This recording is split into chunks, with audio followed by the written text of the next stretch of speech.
Many thanks to PPA for sponsoring this week's video.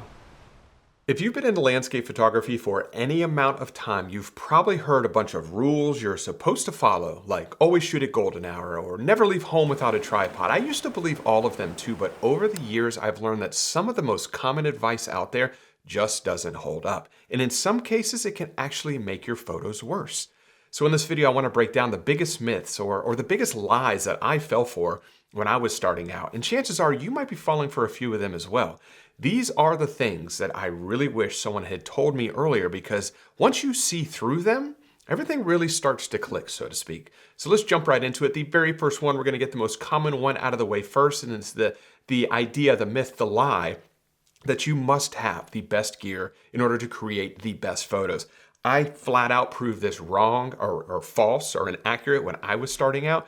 I thought I could buy my way into better photos. I started with a Nikon D3100, immediately upgraded to a full-frame Nikon D750, immediately upgraded to another full-frame camera, a mirrorless camera, the Sony a7R Mark II. So a crop sensor DSLR, full-frame DSLR, full-frame mirrorless camera, all within a 6-month period, and my photos did not get better at all. In actuality, they got a little bit worse because the more I upgraded my cameras, the more complicated they became for a beginner, and my photos actually got worse. So you cannot buy your way into better photos. You can get amazing work out of a phone or out of a $10,000 camera body. It really doesn't matter. It depends. What matters is the person behind the camera.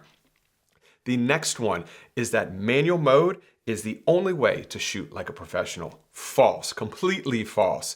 Half the time I'm shooting in manual mode with auto ISO, which is not truly true manual mode. It also depends on what genre of photography you are photographing. If you're a wedding photographer or a portrait photographer, you might like aperture priority. If you're a sports or wildlife photographer, you might enjoy shutter priority mode.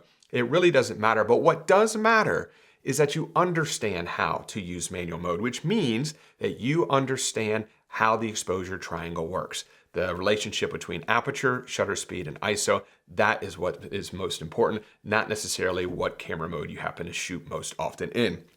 The third biggest myth out there, or lie, is that you must always shoot at ISO 100. False, once again. You absolutely do not need to shoot at ISO 100.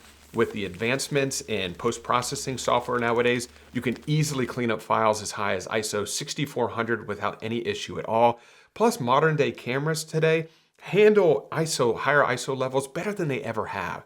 So the days of having to keep your ISO as low as humanly possible, I don't think really resonates in today's world, because at the end of the day, I look at ISO as a way to support the creative decisions that I need to make in camera, which is basically what aperture I want to use and what shutter speed I want to use. Those two things, those are creative controls, but ISO doesn't impact creativity. So I use ISO, whatever ISO level I need, to support the aperture and the shutter speed that I am trying to use. And that's the way I look at it, at least. The fourth biggest myth is that everything must be shot at f11 in order to get complete sharpness.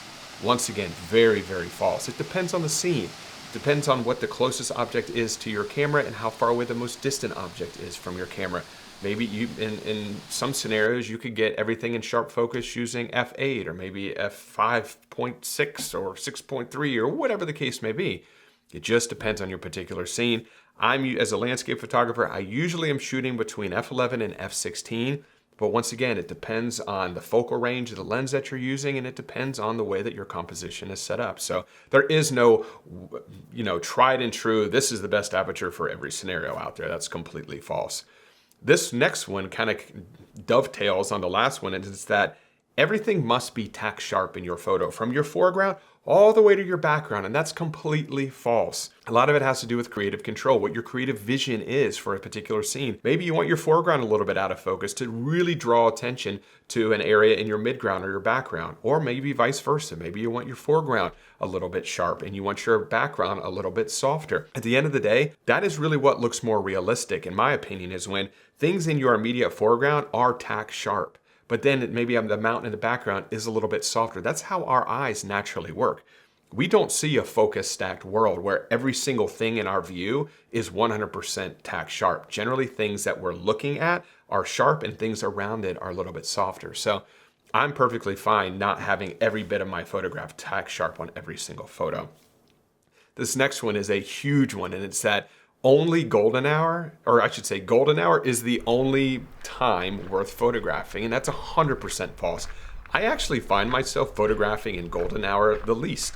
I generally I prefer blue hour over golden hour. Blue hour is usually where you get a lot of those explosive magentas and red hues and a nice sunrise or sunset.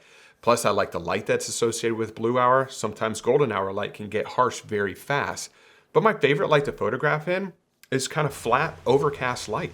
I love, woodland photography, photographing streams or waterfalls on a nice overcast day where you don't get any kind of hot spots of light in the, cascading on the waterfalls or anything like that. It's just nice, even, subdued light. Plus, a lot of times when you get a good overcast day, you can photograph for hours. You're not rushing around for the limited, blue hour window or golden hour window. You have plenty of time to just relax and just spend as much time out there in nature as you possibly want while having nice, even light. The seventh one here is that you always must use a tripod. Now, once again, this is completely false as well. There is a incorrect thinking though when it comes to this. I think that some people think that a tripod is only necessary to hold your camera for a long exposure. So yes, that is true. But there is a much bigger benefit of using a tripod, in my personal opinion, is that using a tripod actually slows you down. It helps you to make very, very refined decisions with your composition, which is really, really important. If you're hand holding a photo and you're trying to make tiny refinements to a composition, that's a little bit difficult. But if you have it on a tripod, you can really take your time and dial in the perfect setup for that particular scene. So I think the best thing about a tripod is that it actually can slow you down, help you to make more meticulous, more thought-provoking or intentional decisions when it comes to your composition. So it's not just to hold your camera steady for a little while, but to getting back to it, you don't always need a tripod. I think understanding how to shoot handheld is of the utmost importance and basically the 1/4 focal length rule. So whatever your focal length is, make sure your shutter speed is at least that fast. So if you're shooting it, say 50 millimeters, you want to make sure that your shutter speed is at least 1/50. Or double that, 1/100. Either of those scenarios was definitely going to be a good place to start in order to get a nice, sharp photograph handheld. But being able to do handheld, tripod, that's a good scenario right there. Now, before I do continue on to the final, I think there's 4 more here, and the last one is definitely the best one in my opinion. I do just want to say a big thanks to the sponsor of this week's video, which is Professional Photographers of America, or PPA for short. Now, I know I've mentioned this on quite a few occasions over the years, but one of the top reasons why I'm a member of PPA is their straightforward approach to insuring camera gear. They offer up to $15,000 worth of coverage with a $50 deductible for repairs and a $350 deductible for full replacement of equipment loss. This gives me the peace of mind knowing my gear is protected not only from damage, but also theft or any other unforeseen event that may occur. And with a PPA membership, you'll also receive data loss negligence and malpractice protection with PPA's indemnification trust, along with professional development tools designed to help you grow your skills with mentorship programs and even portfolio reviews. So join a community of over 35,000 photographers and check out the link in the description below for a special discount on your PPA membership today. So the eighth myth, the eighth biggest lie here is that wide angle is the best lens or focal length for landscape photography. Totally false. I bought into this narrative when I was getting started. Everything I shot was wide angle. I didn't even think about using any other lenses. I'd get on location and I would only think wide. And I tell you what, that is a very limiting mindset to get into. There are so many creative possibilities with a mid-range lens, an intimate telephoto focal length. There is so much you can do out there with landscape photography, and that goes way beyond the standard wide angle photograph. So I would encourage anyone out there to definitely focus on a telephoto lens, a mid-range lens, and a wide-angle lens when it comes to determining what focal length or what lens to use for a particular landscape scene. This one is another one that I really bought into. It is that you should never place your subject in the center of your scene. You should always use the rule of thirds. False. Totally false. I find that especially when you have a beautiful reflection in a photograph, that putting that image right in, or putting that subject matter right in the center of your scene is a fantastic best practice, especially when you can put the horizon of the reflection right in the center of the scene. That creates such a harmonious, balanced photograph that's just so peaceful and easy to look at. But I think putting a subject in the dead center of a frame, depending on the subject, of course, is a wonderful best practice to get into. And I definitely would never recommend becoming so fixated on the rule of thirds. That is literally one of a gajillion compositional tools to use. But just, I would say, don't think that you have to always use the rule of thirds, and definitely don't avoid putting the subject in the center of your scene. Just try and go into a composition with a clear mindset and try and create a composition based off of what the subject matter is presenting to you versus just trying to apply some kind of preconceived rules that you have in your head towards that scene. The next one here, this is the 10th one, that your camera's light meter knows best. This is totally false as well. I see this all the time on workshops where participants will try and get the light meter right at 0. So not underexposed, not overexposed, right on 0, which is what the camera is saying is the correct exposure.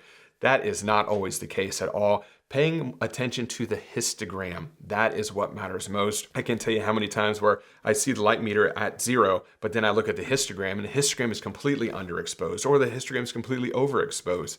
The end all be all way to get a proper exposure every single time is by focusing on the histogram. You could use the light meter as kind of directional purposes, but the histogram is never going to lie to you. That is the best route to go. Now the final one, number 11 here, I think it is number 11, is that you should never crop. Cropping is lazy. You should always get your composition 100% correct in camera. I'm not going to name any names out there, but there are some big photography channels on YouTube that are always harping on the fact that you should never ever crop. I used to watch a lot of these channels when I was first getting started, and I really bought into that narrative too, that the moment you start to crop in at all in post-processing in your digital darkroom, your image is going to completely fall apart, and that could not be further from the case. If anything, when I get my composition dialed in camera, I actually zoom out a little bit because I know that I want to be able to have the flexibility to crop in post later to make any kind of refinements that I might have missed while I was on location. That is an amazing best practice to get into. So I get my composition perfectly set, and then I'll zoom out, maybe 5 millimeters, just because you can always crop in. You can't crop out of a photograph. But I crop 100% of my photographs. Nothing crazy, I'm not cropping in 300%, but I always will try and just kind of clean things up a little bit, tighten up a composition just a tiny, tiny bit. But I crop on every single one of my photos, and I have never seen any of my images completely fall apart just because I went into use the crop tool on any kind of a photograph. So those are, those are the 11 biggest myths that I fell for, the biggest lies that I fell for when I first got started. And I think the sooner you can move away from these 11 myths, the better you will be with your own photography moving forward. And I'm curious, I know that there are things that didn't impact me that maybe impacted you, or things that I might have forgotten about. So if there is a myth or a lie that you fell for when you first got started, please leave those in the comments section below. I am dying to hear what others people have to say. And also be sure to check out the link in the description below for additional information on the PPA membership. And if you did enjoy this week's video, if you could, give it a thumbs up, subscribe to the channel if you're not subscribed already. And as always, I really do appreciate you carving out a little bit of time to spend it with me here today. And I will see you all next Wednesday. Bye.